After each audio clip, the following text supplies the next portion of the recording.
All paths are paths to God, because ultimately there is no other place for the soul to go.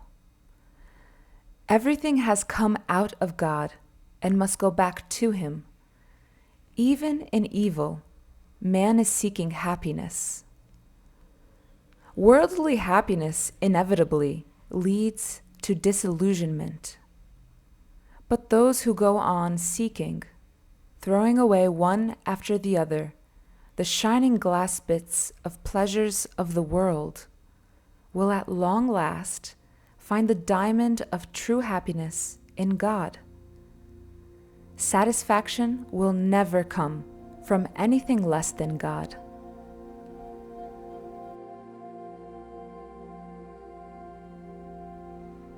How God is pulling us back to Him.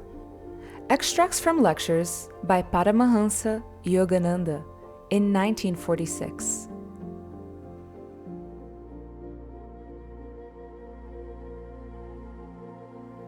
Since the various paths of life take you to God, eventually, in the set course of evolution, if you have self-control and lead a normal life, rational life, and try to seek true happiness, it is all right to keep on in this average way. But it may take you many, many incarnations. It is better to make a conscientious effort to hasten your attainment of God. The saints and ascetics would not go to all of the hard work that they do unless they found inspiration within it, the inspiration of joy. Unattracted to the sensory world, the yogi experiences the ever-new joy inherent in the self. Engaged in divine union of the soul with spirit, he attains bliss indestructible. Most people are not awakened to the fact that God Himself is what they truly want, first and last. Bread the men of the world seek after, but seek ye first the kingdom of God. Bread means the pleasures and desires for things of the earth, for which people pray. But you who are wise, seek God first, and all things else will come to you. You will be surprised how, by constant prayer, your life will change. Not the prayer of a beggar, but the loving demand of a child to his heavenly Father. God, being your Father, is not bound by the consciousness of gratuity and pity that motivates an almsgiver. You have a divine right inherited from God to demand from Him, and He will respond to you because you are His own. If you constantly call to Him, He cannot escape the net of your devotion. If you pray until the ether churns with the light of your prayer, then you will find God. But if while you are praying for God to come, you are thinking of something else, that is, wanting God because you want something from Him, you won't find Him. Your purpose of seeking God must be straight, and your efforts intensified by the sense of necessity for God that you awaken in yourself.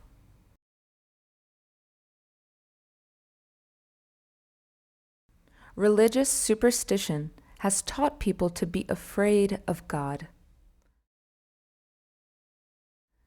You trust yourself more than you trust God, and yet you know in the ultimate sense you cannot breathe or walk or move without the direct impelling force of His presence in the brain, in the heart, in the cells of the body. Just because you have become accustomed to dependence of food, air, and sunshine, you think these externals support your life. It is a delusion to think so. You are directly dependent on one power, which is God. Because he is the all-supreme, religious superstition has taught people to be afraid of God. That is not the relationship you want with your Heavenly Father. I don't give you the hellfire and brimstone gospel. I want to teach you that God is your own, dearer than the dearest, nearer than the nearest, more loving than all things that we love. If you would but treat him that way, if you would but lift one hand, he would drop two hands to lift you up.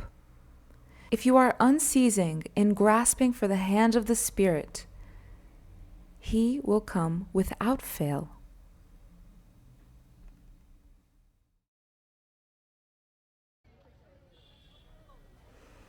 God has put me through the greatest trials, but as often as I felt he was gone, he came with violent shakings to free me from my poutings against him.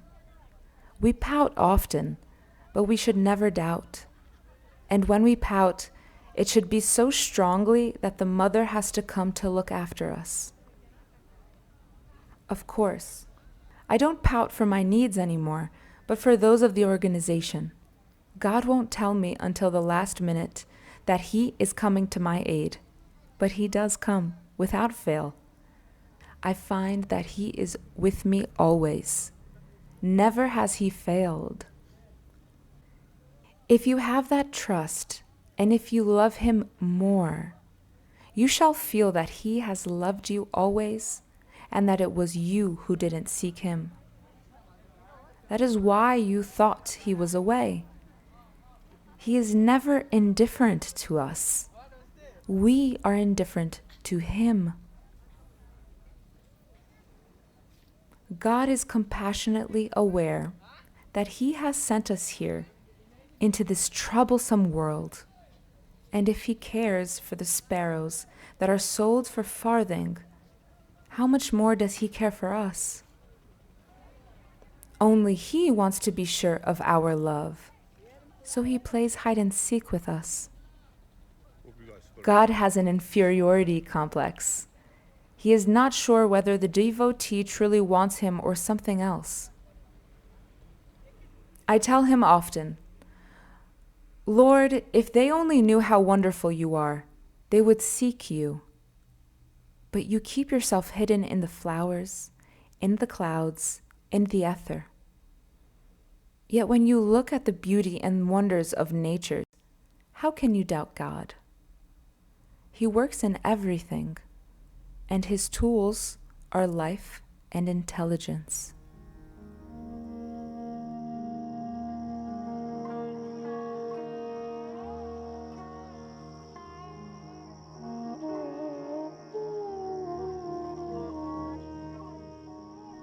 Just as ships at sea can be controlled by the radio, so are we controlled by the radioed power and intelligence of God.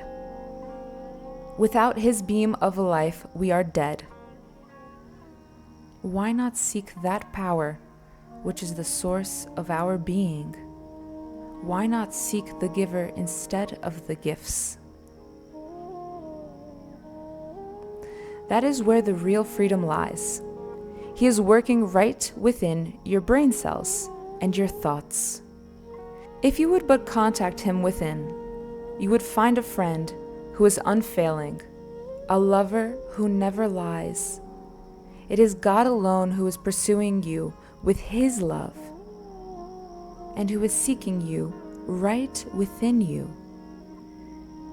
If you would seek him willingly, if you would pursue him within, you would find him. It is only the misuse of your free will and the resistance of your karma, the effects of past wrong actions, that prevent the quickening of your footsteps towards the divine goal. The law of attraction inherent in creation. Setting aside the old superstitious beliefs, we should find out why we should seek God. When we look at the process of nature, we will see why. So I shall discuss today's subject from an entirely different standpoint, from the standpoint of science and of metaphysics. You will see what a wonderful analogy there is between the descension of the universe from God and the ascension of the universe back to God. Inherent in creation is the law of attraction. Celestial bodies exert their gravitational attraction on one another. Human beings are subject to the pull of good or evil. Many persons take to drink or to various other evil diversions. The saints are intoxicated with God. The man who turns from the church to the bar in the village inn is drinking unhappiness, destruction of health, and loss of keenness of mind. But he who goes into the church within himself and quaffs the inspiration of bliss that flows from the vintage keg of silence is ever happy. So goes the search for the infinite. When you understand the law of gravitation, you can understand the best way to tune in with the pull of God, and therefore the best way to find Him.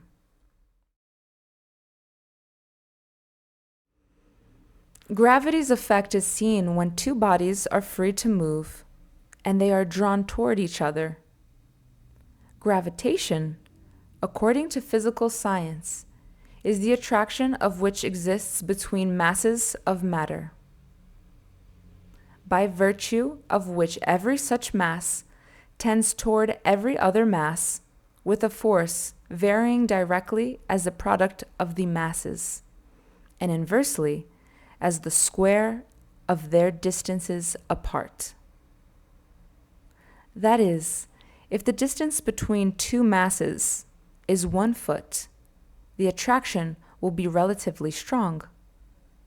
And if the distance is increased to 2 feet, the attraction will be only 1/4 as powerful.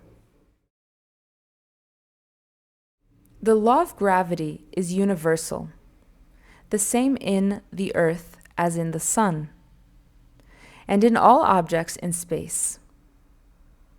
The sun gravitates the earth and the other solar planets and keep them whirling around it. The earth gravitates the moon. The attraction of the earth for the bodies on its surface is the same as the earth's attraction toward the moon. The only difference is that the gravitational effect of the earth on the moon is reduced by the square of the distance from the moon to the earth's core. The mass of both objects and the distance between them determines the force of gravity.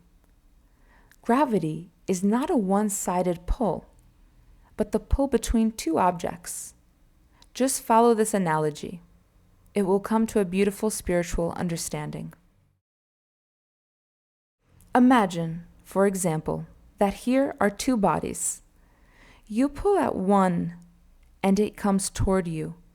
But if that body is pulling away from you with a force equal to your pulling, then there is a balance. The moon, by centrifugal force, is pulling away from the earth, but the gravitational attraction of the earth toward the moon keeps a balance. It is evident that the same force of gravity has given balance to the entire universe, so that the pull exerted by each object on every other maintains an orderly balance. Otherwise, all things would have flown apart in infinite space. On the other hand, if gravity were the sole force at work in the cosmos, everything would have melted into one mass of matter. God's forces of attraction and repulsion at work in cosmic creation. With the giant telescope, 6,000 stars were visible in one small part of space, And though they seemed like little dots in the sky, most of them are 100 times bigger than the sun. Just think how immense God is, that the whole universe is contained in only a fragment of His being. The Lord seems to be having a lot of fun playing with these marbles in the sky. Creation came into being by the power of repulsion, by which God sent forth from Himself His creative forces. By this outgoing creative power, God is repulsing us and the world of matter away from Himself. And yet, at the same time, He has instilled in His creation the force of His pull to draw us back into Himself, which is much greater. If God didn't pull us, we would be completely thrown into matter for unending incarnations.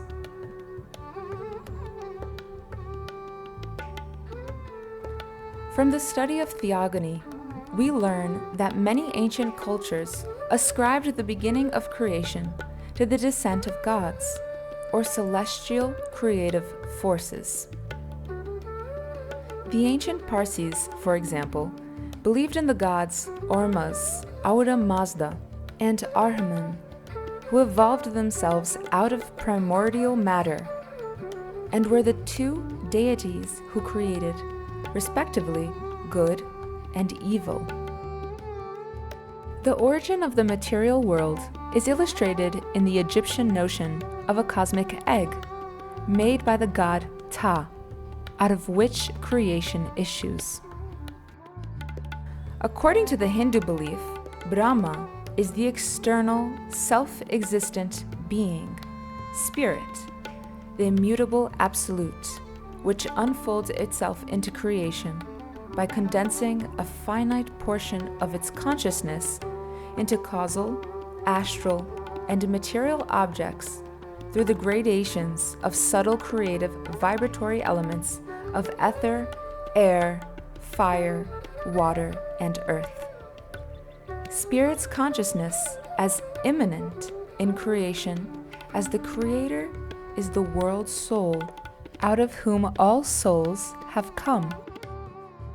This Brahma, the transcendental, ever-existing intelligence, emanates a hierarchy of individual creative intelligences. In the Sankhya doctrine of evolution of matter, we follow the chain of causes back to the principal creative intelligence, the unlimited, eternal, primordial nature, or Mahaprakriti. Out of this principle, or original nature, all existences have issued, and into it they will return. This primordial creative nature is endowed with its own volition to carry out the development of creation. Its first emanation as plastic nature contained the original soul, or deity, Prajapati, out of which all individual souls have issued. The first physical beings were called Swayambhuva Manu, man-born of the Creator, and Shatarupa, having 100 images or forms. Just as Adam and Eve are the symbolic first man and woman of Judeo-Christian tradition.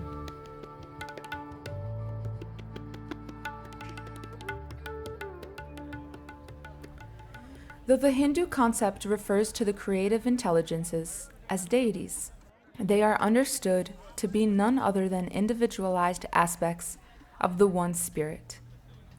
God transforms Himself into these intelligences and then into matter and human beings. Just as our consciousness can transform itself into a dreamland wherein we can see and experience everything as though it were real. Human beings, earth scenes, plants, animals, and so on. But when we wake up, we see that they were all made of one dreaming consciousness. The magical power by which God differentiates his infinite consciousness into finite dream images and gives them a dream reality is called Maya, cosmic delusion. A tug of gravitation exists between God and Maya and man. God is pulling man, and Maya is pulling man, and man is free to move toward either. God and man, God and cosmic delusion, are all pulling on each other. God is pulling creation, including man, toward himself, and material man and nature are pulling away from God. Whatever exerts a gravitational pull toward God is good. Whatever pulls beings away from God is evil. There is a sort of balance when neither good nor evil predominate, but sometimes that balance is lost. As when man turns toward evil and pulls far away from God so that he feels less and less attraction to the divine. But no one can pull away from God completely. The stronger gravity of God will gradually draw the soul back to him again, though it may take innumerable incarnations to do so. When you shoot an arrow, it travels with the force until that force dissipates and gravity causes it to fall back to earth. In the same way, we were propelled from God, and our desires are the force that keeps us moving away from Him, coursing through the sky of reincarnations. God's gravity may seem to have failed us, but He is constantly pulling us toward an inevitable return to Him. When our desires will be exhausted, then we will be drawn toward God again by the power of His gravity. How the thoughts of God evolve into matter. Now, thought is the most elastic of forces because it is the finest vibration of consciousness. You can divide thoughts into smaller and smaller units, and you will never be able to reach the end. Conversely, you can increase in size, for example, a mental concept of the earth, expanding it throughout eternity, and still you will never be able to exhaust infinity. So God's first expression of creation is a vibratory consciousness, thoughttrons, or small units of thought. These first thoughts became positive and negative because no creation is possible at all without duality. Without good and evil, light and shadows, only God's undifferentiated consciousness would remain. So God projected out of Himself units of positive and negative thoughts, from which everything is created, just as a dream is created by units of thought. First, a world of ideas came into being, the causal universe. Then those units of thought became lifetrons, the substance of an astral world of finer than atomic forces.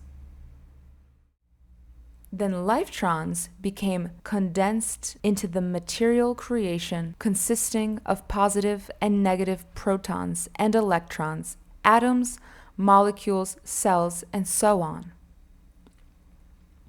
Atomic physics demonstrates that all things in the material cosmos are made of atoms that vary in weight, density, power, size, and configuration, and have within them the qualities necessary to inform the infinite varieties of matter and life. But science has yet to recognize the lifetronic power and thoughttronic intelligence behind the atomic building blocks that, in accord with God's cosmic law, wielded by Mahaprakriti, primordial nature, combined them to produce mineral, vegetable, animal, and human forms.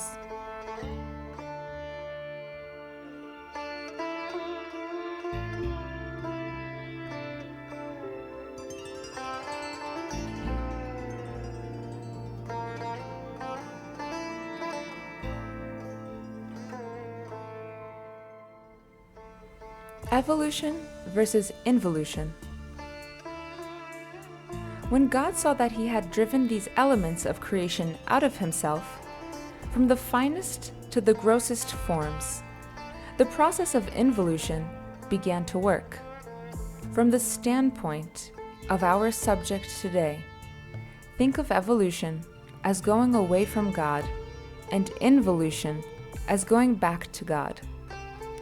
For every process of evolution, there's a process of involution.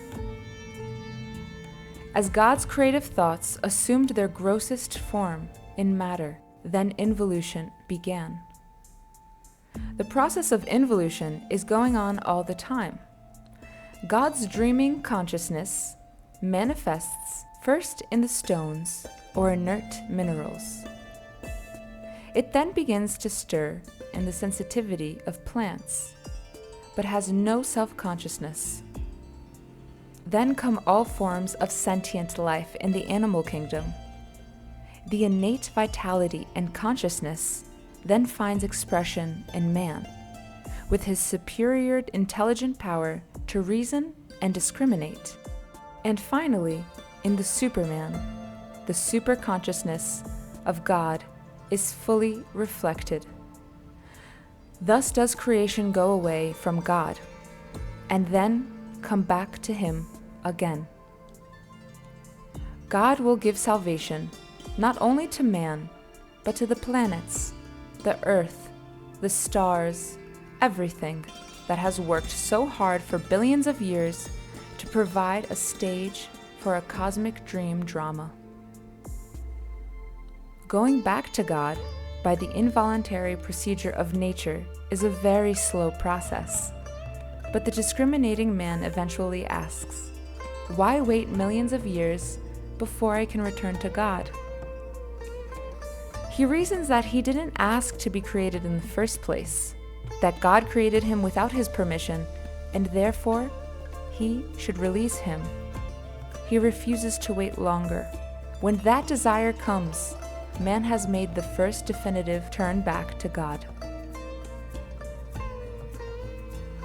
When you truly want to be released from this dream, from this earth to dream, there is no power that can stop you from attaining liberation. Never doubt it. Your salvation is not to be achieved. It is already yours, because you are made in the image of God. But you have to know this. You have forgotten it. The musk deer madly seeks the fragrant musk everywhere, and in its frantic search, carelessly slips to its death from the high mountain crags. Had the foolish deer turned his nose to the musk pouch within itself, it would have found that which it sought. Similarly, we have only to turn within ourselves to find our salvation in the realization that our true self, the soul, is made in God's image. Manifesting the divine qualities inherent in the 5 stages of the soul's return to God. Man has evolved through eons. In order to quicken his evolution, his involution, back to God, he has to make an effort to stimulate the process of natural evolution. He does this outwardly to better his physical existence. For example, man was created by nature to use his feet for locomotion. The process was too slow and too limited in distance, so he used animals to ride on.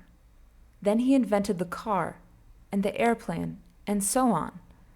Now, why shouldn't we likewise accelerate our soul's evolution? The soul of man has to ascend through the 5 states or stages of evolution, previously described before he gets back to God: mineral, plant, animal, man, and Superman.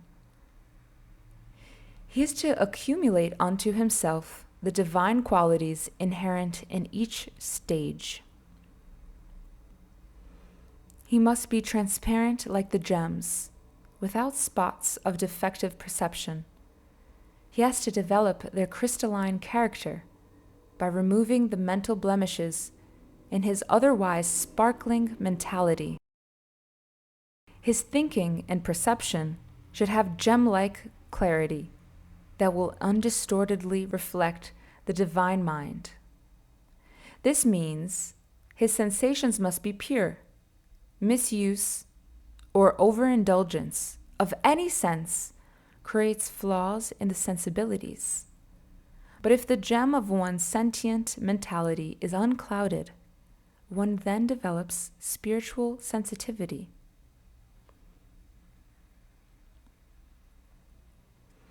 The spiritually progressive man is conscientiously sensitive to life and his surroundings, like the sensitive response of plants to their environment. But as the sensitivity of plants abhors harshness, the spiritually sensitive being shuns the coarseness of material things and finds himself gravitating toward God, as plants turn toward the sun. Then comes the vitality of animals. Though they may have great strength and willpower, they do not know how to use these energies intelligently. The progressive man must be full of vitality, like the animal, but employ the animal's strong will, not for avaricious purposes, but to govern activity with self-control and to have mastery over the life force.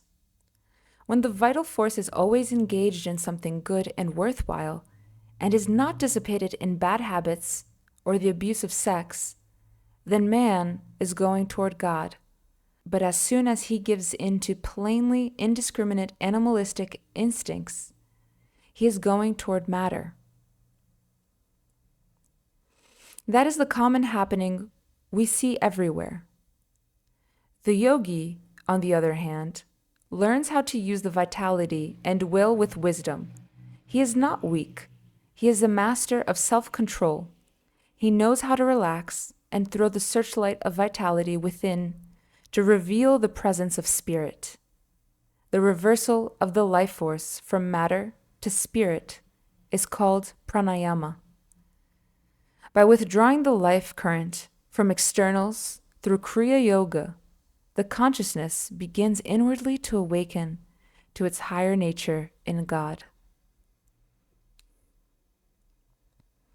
The rational man thereby becomes a thoughtful, discriminative being, ever progressive in his power to think and reason clearly.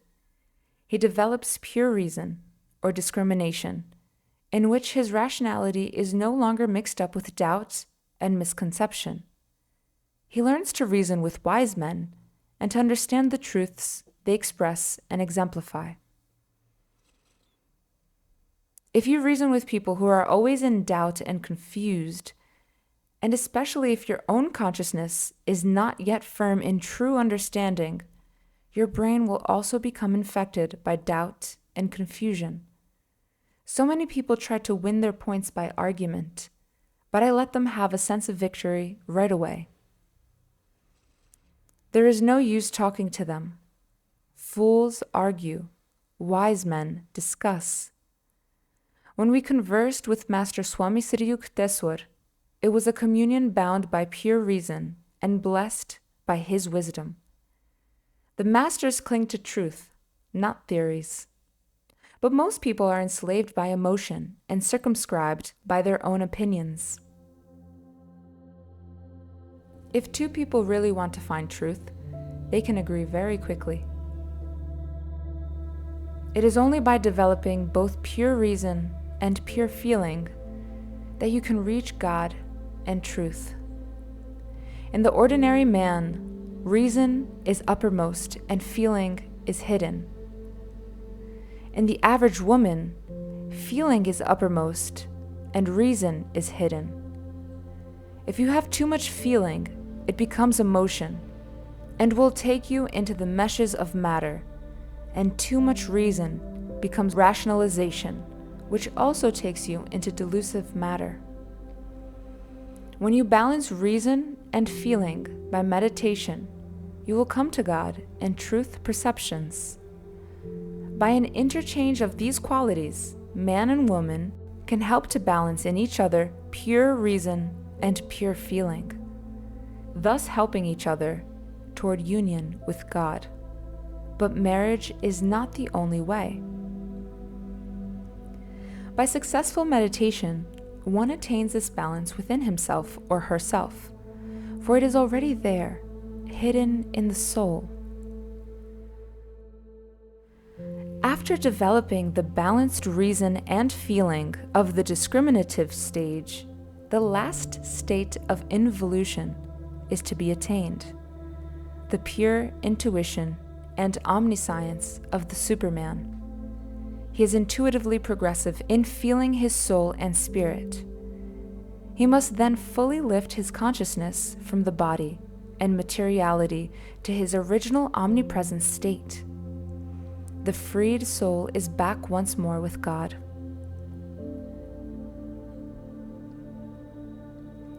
You can develop in yourself all these finer qualities by which God is processing matter once again into spirit.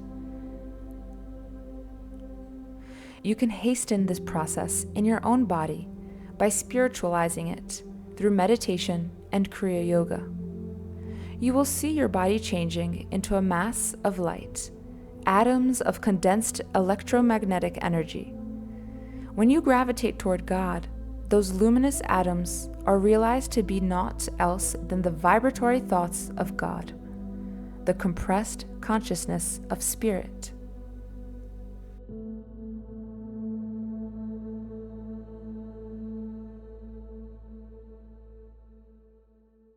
The paths of knowledge, devotion, and action. Of different prescribed paths that lead to God, I will show you how the law of spiritual gravity is applied to the ways of knowledge, devotion, and action. According to how you apply the principles of these paths, you are pulled either by spirit or by matter. The path of knowledge, or reason.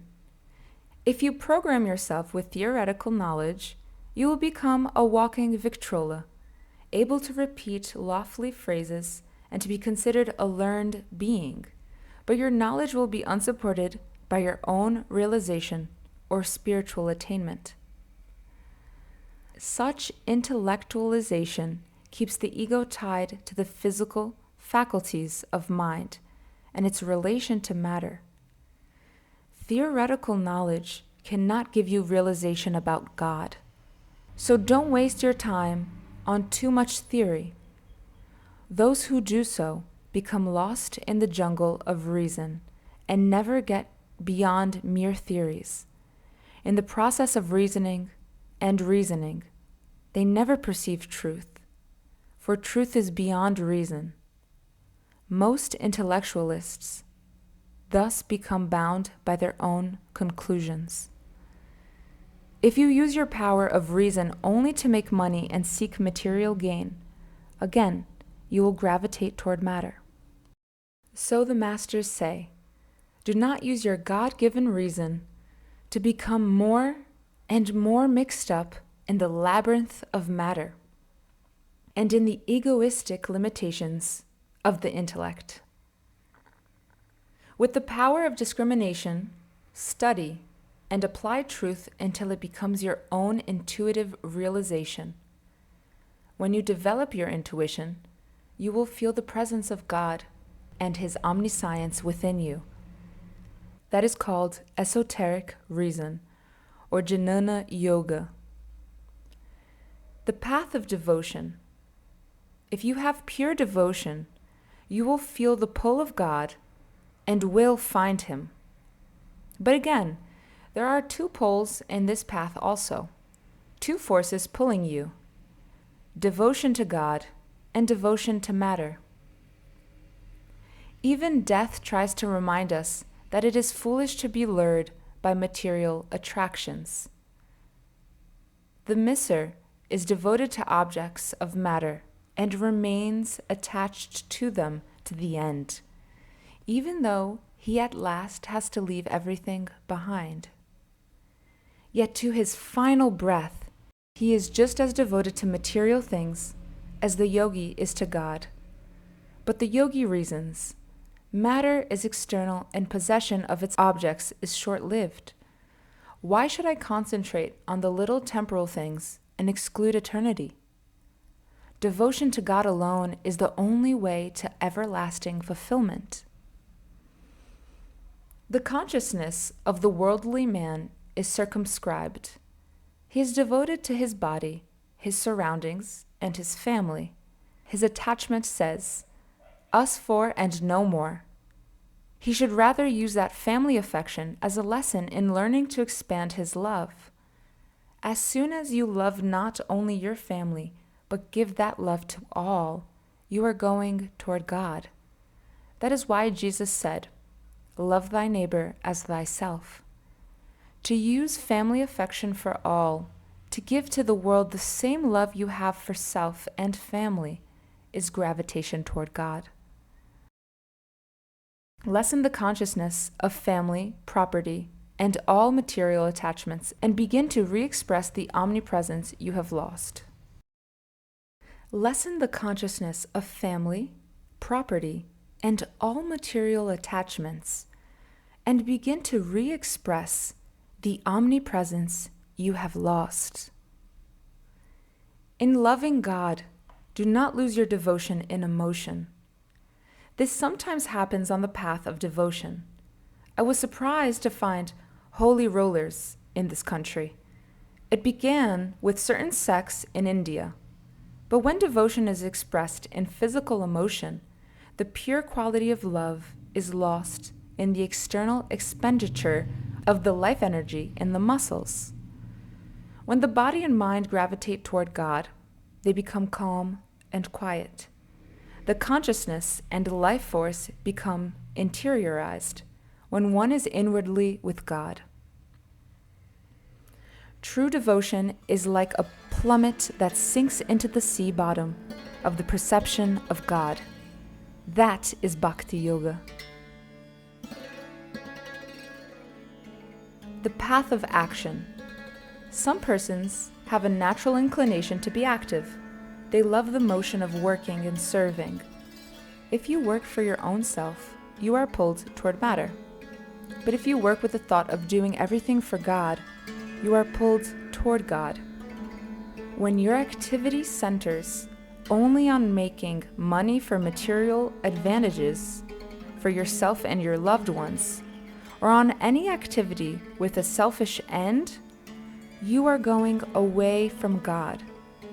Thus do most people engage their energies in their attachments and their desires for more and more material acquisitions. But as soon as your active energy is used to seek God, you move toward Him. You see again this constant pull from God and from matter. One side says make money for material satisfaction, and the other side says find satisfaction in seeking God, in serving God, and in acquiring monetary success to help God's work of uplifting others spiritually, mentally, and physically. When you act for material gain, you are yielding to the gravitational pull of matter. When you are acting for God, you are linked to the gravitational pull of God. If your desire for material things and for God are even, you will be more or less at a standstill. If your desire for God becomes greater, then your desire for material things will be lessened. Engaging in spiritual activity consisting of both meditation and working with the thought that everything you do is for God, that is karma yoga. When in meditation you feel God's bliss eternal, you will no longer feel tied to the body, and you will be filled with enthusiasm to work for Him. You can't be a lover of God and be lazy. One who meditates and loves God is always active for Him and for others. Work for God, love God, be wise with God, and realize Him through Kriya Yoga. Seeking union with God by wisdom alone, by devotion alone, or through action alone is one-sided. The far superior way is to take your mind and vital forces, and all your desires, and your devotion, and wisdom, and service, and to solve them all in God. When by Kriya Yoga you can withdraw your life energy and consciousness from the 5 sense telephones, when you can withdraw your vitality from your body and mind, and throw the searchlight of your attention on God, that is the highest way to God. By Kriya Yoga, you shut off the senses at will and take your mind and life and vitality and sensibility and plunge into the infinite. The person within whom the aurora borealis of spirit is dancing, whether materially he possesses much or no outward glamour at all, he is the real soul. So the easiest and best way to God is not to be limited only to Jnana Yoga, Bhakti Yoga, or Karma Yoga, but to combine them. Work for God, love God alone, and be wise with God. Use your reason, not to become an overstuffed intellect, but to find God, gravitating toward intuitive wisdom gained in meditation and avoiding theoretical knowledge and materialistic rationalizing. Use your devotion not for worldly attachment to things or people, but for finding God, absorbing yourself in devotion and ecstasy with God. And work not for yourself any under circumstances, but for God and to help others. The culmination of these lies in following the direct highway to God through practicing Kriya Yoga, listening to the cosmic sound of God's voice, of Om, quieting the heart and breath, which draw you toward body consciousness, and seeing His great light of omnipresence.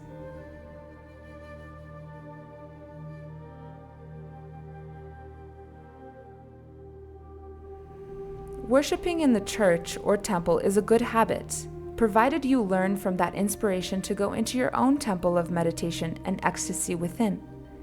In the deepest hours of the night and in the quiet of the dawn, enter your inner cathedral and talk to your thought audiences, rousing all of them to be devoted to the infinite. And on the grand organ in your temple of peace, the great Om will be played. Start tonight to meditate earnestly. Do not wander aimlessly. Go straight to God. You have closed the gates to heaven by gravitating toward matter and the body. Gravitate toward Him, who is constantly pulling you. Go back to God. Remember, the kingdom of God is within you. If you meditate and seek Him with wisdom, devotion, and good actions, you will surely find Him.